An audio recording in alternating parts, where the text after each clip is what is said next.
जगन्नाथ गुरो संसार बन्धिना दग्धममाकालदंष्टं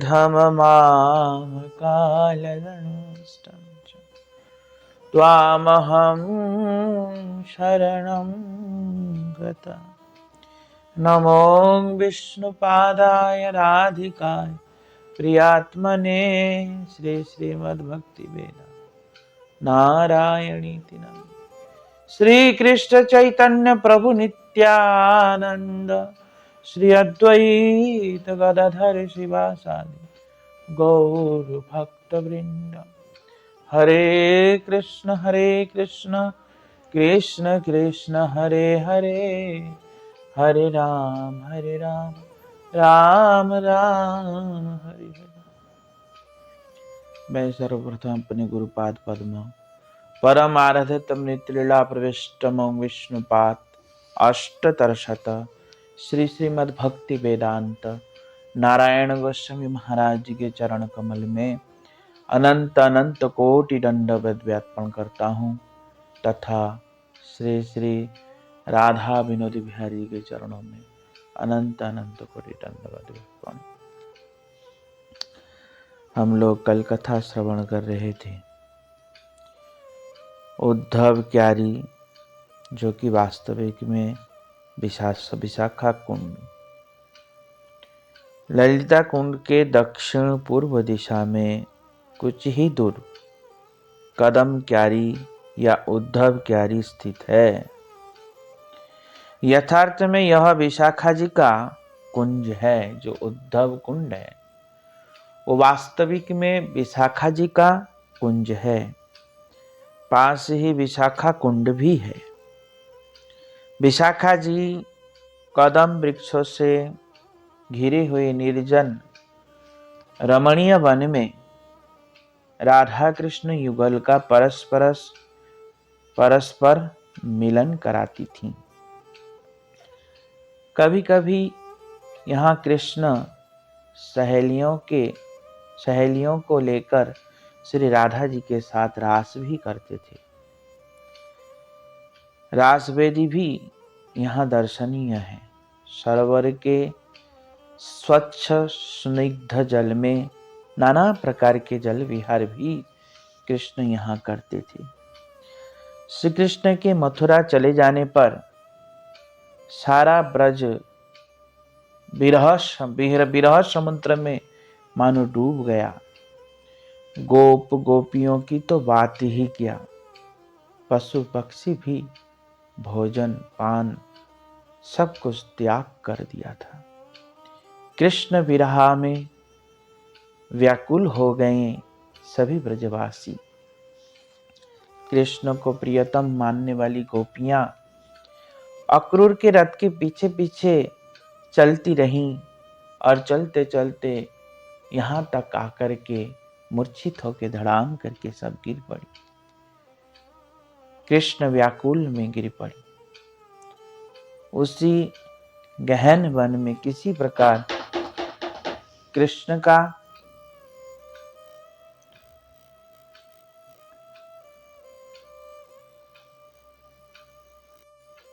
इसी ही प्रकार रथ के पीछे पीछे भागती रही और इसी स्थान पे आके मूर्छित होकर पड़ गई। कभी भी घर नहीं लौटी। अलक्षित रूप से विरह में व्याकुल होकर राधा जी इसी गहन वन में किसी प्रकार कृष्ण के आने की आशा में दिन गिनती थी कि कृष्ण आएंगे, क्योंकि कृष्ण बोल के गए थे। इसलिए किसी प्रकार दिन गिन रही थी। एक एक दिन गिनती। उनके प्राण कंठ तक आ गए थे।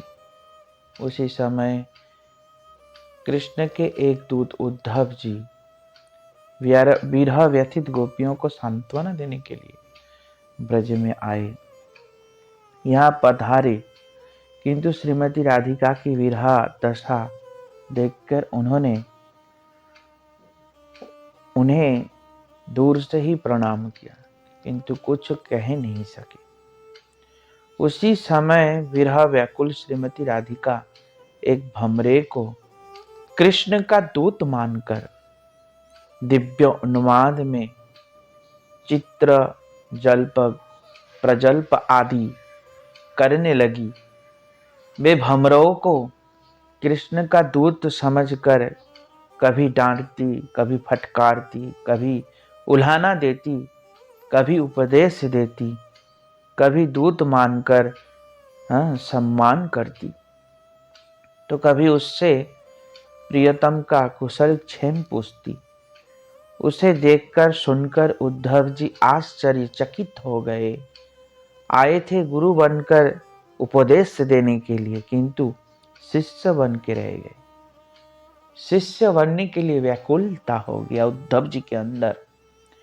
उन्होंने सांत्वना देने के लिए कृष्ण के कुछ संदेश गोपियों को सुनाए, किंतु उससे गोपियों की विरह वेदना और भी तीव्र हो गई। गोपियों ने कहा, उधा मन न भयो 10-20,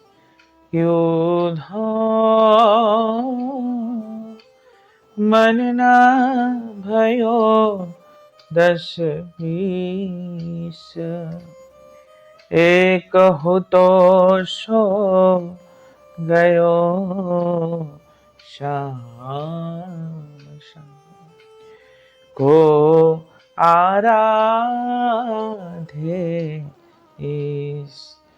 और कभी उधो जोग कहा रखे या रोम रोम श्याम।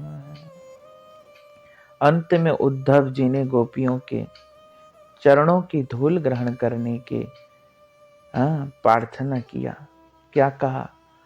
किया साम हो चरण रेणु जो साम श्याम, वृंदावने कि ममपि गुल्मलतौषधीनां या दुस्तज्यं स्वजनार्यपथं चहित्वा भेजू मुकुंद पदवीं श्रुतिभिर्मृग्यम्।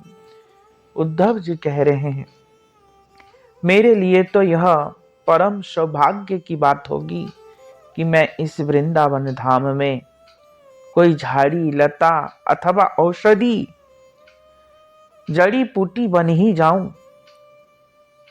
आहा, यदि मैं इस वन का कोई जड़ी बूटी बन जाऊं, मुझे इन ब्रजंगनाओं का संग प्राप्त होगा, उनके चरण धूलि प्राप्त होगी। कदाचित मैं ऐसा बन जाऊं कि वंदे नंद ब्रज स्त्रीणां पादरेणु अभीक्षण सह यासां हरि कथोद्गीतं पुनाति बहु भुवने त्रयम्। उद्धव जी कह रहे हैं, चरण धूलि निरंतर सेवन करने के लिए मिलती रहेगी मुझे भी। चरण रज में स्नान करके मैं धन्य हो जाऊंगा। इसी प्रकार उद्धव जी प्रार्थना कर रहे हैं, बार बार प्रार्थना कर रहे हैं और कह रहे हैं, नंद बाबा के ब्रज में रहने वाली स्त्रियां ब्रजंगनाएं की चरण धूलि को मैं बारंबार प्रणाम करता हूं। कहा, इन गोपियों ने भगवान श्री कृष्ण की लीलाओं के संबंध में जो कुछ गान किया है, वह तीनों लोगों को पवित्र करता रहेगा और पवित्र करता ही रहेगा। पवित्र कर रहा है अथवा करता रहेगा, क्योंकि ब्रज गोपियों की जो कथा है वो कोई साधारण कथा नहीं, निवास स्थान है। इसलिए यह उद्धव कुंड की ये सब लीला, ये सब कथा यहाँ पे संपन्न हुआ। पूर्णमासी जी की गुफा विशाखा कुंज कदम क्यारी के दक्षिण पूर्व में नंदगांव में 1 मील की दूरी पर पूर्णिमासी का कुंड है। यहाँ पूर्णिमासी जी की कुटीर है। ये कृष्ण लीला के समय वृद्ध तपस्विनी के रूप में गेरुए वस्त्र धारण कर गांव में दूर निर्जन स्थान में रहती थीं।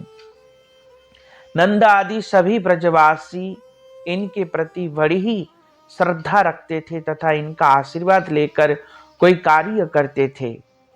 ये पहले अवंतीपुरी में अपने पति पुत्र के साथ रहती थीं।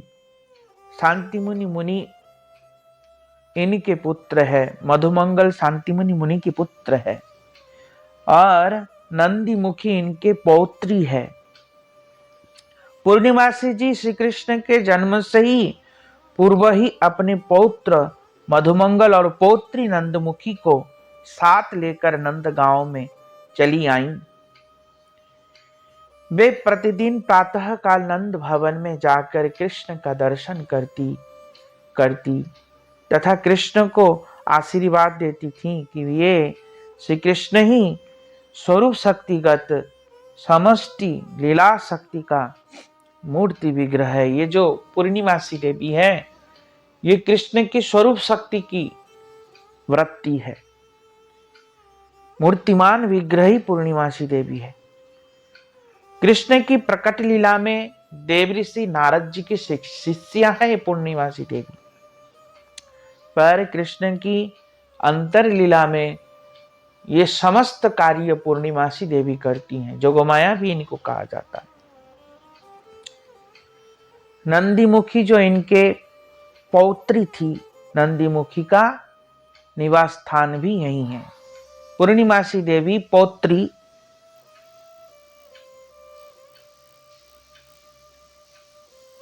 पूर्णिमासी जी का जो पौत्री है नंदमुखी, ये भी कृष्ण लीला विहार में बहुत सहयोगी है। जोगमाया की जैसा इनका भी कार्य है। अब उन्हीं के पास डोमन वन और रुनकी झुनकी कुंड, पूर्णवासी जी के गुफा से लगा हुआ डोमन वन है। डोमन वन में ही रुनकी झुनकी कुंड है। डोमन का तात्पर्य है दो मन, दो मन से है। यहाँ रुनकी झुनकी सखियों का कुंज है, इसलिए यहाँ रुनकी झुनकी कुंड है। कृष्ण के सखियां का नाम है रुनकी झुनकी, इसलिए इनका नाम, इनके नाम से वन और कुंड भी। दोनों झूले पर बैठकर आनंद में विभोर झूलती हैं इसी वन में आके राधा कृष्ण। एक समय राधा और कृष्ण इसी वन में आके दोनों झूल रहे थे झूला में, और झूलते झूलते मानो प्रेम डोर से दोनों बंधे गए और उनका मानो दोनों का मन एक साथ मिल गए। तो इसी से इस वन का नाम क्या हुआ? दो मन से डोमन मन हुआ, डोमन वन इस नाम से हुआ। एक रसिक भक्त पद लिखते हैं, कित सो आई कुमारी किशोरी, हुत सो नंद किशोर, दो मिलन वन क्रीड़ा करत, बोलत पंछी मोर। दो मिलन वन क्रीड़ा करत, बोलत पंछी मोर, इसलिए डोमन वन। नंदगांव के पूर्व में लगभग 2 मील की दूरी पर जावट स्थित है, जावट ग्राम। ये जावट जो नाम है, जावट कैसे पड़ा? जावट ग्राम श्रीमती राधा रानी के जावर मतलब आलता, आलता कुमकुम को बट वृक्ष के नीचे श्री कृष्ण इसको हृदय में लगाया था, तो इसलिए जावट इसका नाम हुआ, या जाब इसका नाम हुआ। वट वृक्ष के सुशोभित स्थान का नाम जाब गांव या जाबट गांव से प्रसिद्ध हुआ। राधा रानी के आलता जावर भी कहते हैं। क्या कहते? जावर। तो आलता को कृष्ण ने अपने हृदय में लगाया था वट वृक्ष के नीचे, तो इसलिए इसका नाम जावट हुआ। इसी गांव में जटिला गोपी तथा पुत्र अभिमन्यु एवं कन्या जटिला के साथ निवास करती थी। महाराज विषभानु गोप ने योगमाया पूर्णिमासी की आज्ञा अनुसार अपनी लाडली कन्या का विवाह अभिमन्यु से कराया। जटिला के पुत्र अभिमन्यु के साथ था। अभिमन्यु अपने को राधा रानी की पति का अभिमान तो करते थे, किंतु भगवती योगमाया के प्रभाव से वह राधा जी की छाया को भी स्पर्श नहीं कर सके। पति का अभिमान तो होता था, पर राधा रानी की छाया का भी स्पर्श नहीं कर सके। वह सदैव किसी विशेष संकोच वश गौशाला में अपनी गौओं को संभालने में तथा अपने समवयस्क सखाओं के साथ खेलने में, जटिला और कुटिला गृह कार्य में संलग्न रहती थीं। इधर विदग्ध सखियां नाना प्रकार के छल के बहानों को आश्रय कर श्रीमती राधा कृष्ण को मिलन कराती थी।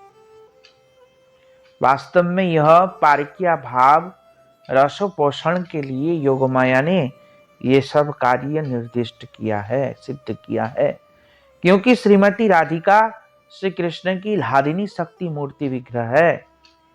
नित्य कृष्ण कांता शिरोमणि है राधा रानी जो है।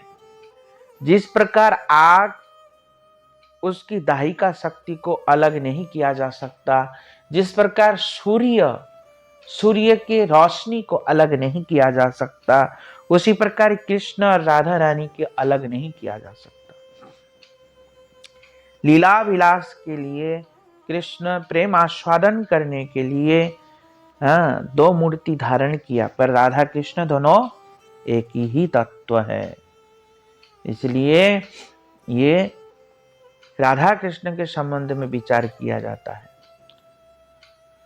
महाराज वृषभानु ने अपनी प्यारी बेटी के लिए जावट में एक सुंदर राजभवन का निर्माण करवाया था। इसमें श्रीमती राधिका जी अपनी सहेलियों के साथ आनंद पूर्वक निवास करती थीं। मुखरा जी प्रतिदिन प्रातः काल अपनी प्यारी पौत्री को देखने के लिए आती थीं। मुखराई जो राधा रानी की नानी है, प्रतिदिन आती थी अपनी पौत्री को देखने के लिए। भक्ति रत्नाकर नामक ग्रंथ में ये सब लीलाओं का बड़ा ही सुंदर वर्णन है। उसमें से कुछ एक आत लीला का वर्णन कर रहे हैं। प्रसंग भक्ति रत्नाकर का है। किसी एक समय श्रीमती राधिका ने कृष्ण से मान किया और मान करने के बाद कृष्ण से मिल नहीं सकी। वे अत्यंत विरह कातर में वियोग से एकदम विरह व्याकुल हो उठी। इतने में कृष्ण विशाखा सखी के परामर्श से एक बटुक छात्र का भेष धारण किया और धारण करके क्या किया, बगल में पोथी दबा कर ले लिया और यज्ञ उपवीत भी पहन लिए और पैरों में खड़ाऊं भी पहन लिए, हाथ में डंडा ले लिया और भिक्षा पात्र धारण कर जावट गांव में जटिला के द्वार पर जाकर उपस्थित होकर के अलख मांगने के लिए प्रातः काल का समय था और प्रातः काल में ही पहुंच गए जटिला के घर में मांगने के लिए। और जटिला कुटिला क्या कर रही थी, गोबर ताप रही थी, बिना नहाए स्नान नहीं किया था अपवित्र अवस्था में थीं। भिक्षा न दे सकने के कारण जटिला ने अपनी प्यारी बहू राधा रानी को कहा, बहू जरा भिक्षा दे दो। पर राधा रानी ने कहा, मैं परपुरुष के दर्शन नहीं करती, ना मैं जाती। और ब्राह्मण भी बड़ा टेढ़ा था।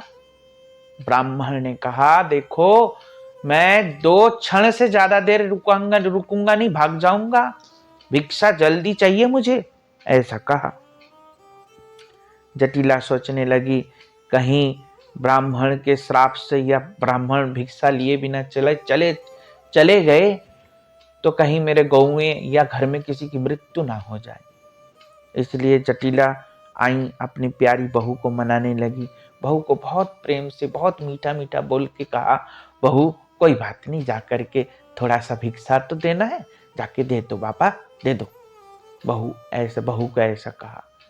और जब ऐसा कह के पुनः कहाँ चली गई? गोबर तापने के लिए चली गई। इतने में श्रीमती राधा रानी इतना घूंघट करके एकदम मुंह ढक करके भिक्षा लेके आटा लेके आई। और आटा लेके जैसे डालने वाली थी, वो तो आगे करो भिक्षा झोली, ऐसा कहा। इतने में कृष्ण कहता है, मुझे भिक्षा की आवश्यकता नहीं है, आटा चावल दाल की आवश्यकता नहीं है, मुझे देना है तो भिक्षा मान रूपी, जो आपने मान किया है वो मान भंग रूपी भिक्षा मुझे प्रदान करो, ऐसा कहा। इतने में लज्जित होके राधा रानी समझ गई कि मेरे श्याम सुंदर आए हैं। थोड़ा सा घूंघट ऊंचा किया और देखा, और देख के मुस्कुराते हुए घूंघट को कुछ ऊपर उठाकर बटुक के सिर पर भिक्षा द्रव्य उड़ेल दिए। बटु निहाल होकर श्री राधिका की इस भिक्षा का स्मरण करता हुआ आनंद में लौट गया। बटु क्या हुआ? निहाल होके राधा रानी के इस प्रेम भरी भिक्षा दान को लेकर के कृष्ण इसका स्मरण करते हुए आनंद में विभोर होके लौट गए। तो ये सब प्रसंग है, बहुत सुंदर सुंदर प्रसंग है। तो दूसरा प्रसंग और भी है, तीसरा प्रसंग भी है जावट का ही।